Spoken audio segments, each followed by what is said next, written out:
Joy. Forever with you will simply not be enough. But from this day forward, I vow to make the most of every moment. With this ring, I promise that you will never have to face the world alone. You are my guide to face every wish and the person I want to grow.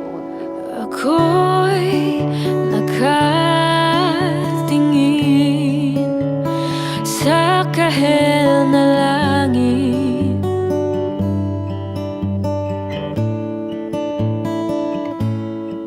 sa paglingon ko sa aking tabi.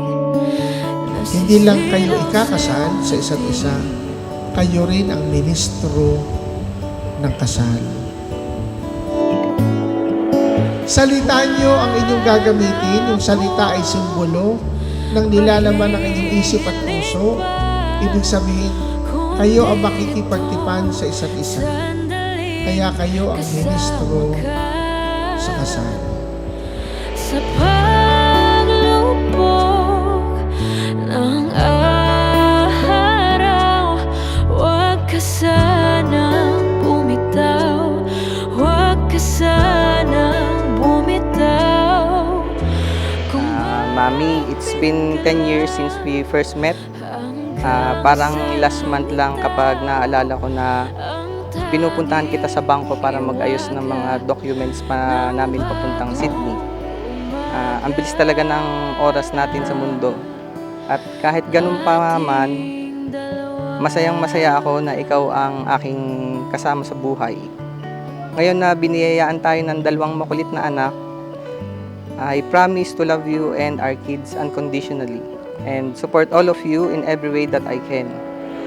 Hanggang sa pagdilim, laninag mo'y pansin.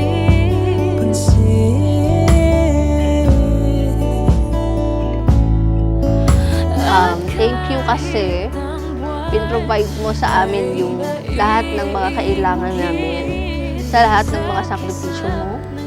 Magkasama tayo na haharapin natin yung bawat problema at saka yung sa araw-araw. And magiging mas masaya pa rin tayong apat. Thank you, I love you, and so on.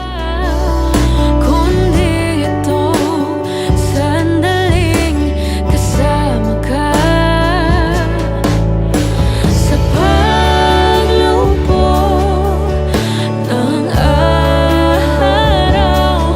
huwag ka sanang bumitaw, huwag ka sanang bumitaw. Mama, Papa, salamat sa lahat. Mahal na mahal ko kayo kahit na may pamilya na ako. Para kung maiisip yung mga tinuturo niyo sa akin dati. Salamat sa lahat. Papa, magkikita ulit tayo sa kabilang buhay. And kay Lola Edin, sayang hindi mo nakita si El at saka si Dane yung Lola. Pero alam ko nandito ka lang din naman. I love you, Lola.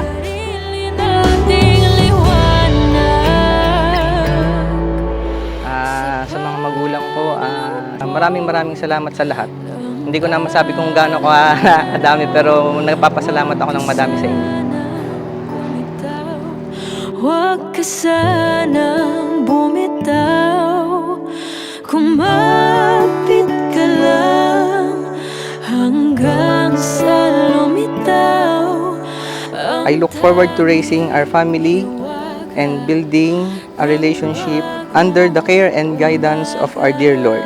I promise myself na simula ngayon, mas magiging better version ako ng mommy para kay El, kay Daniel, and better na asawa para kay Dan.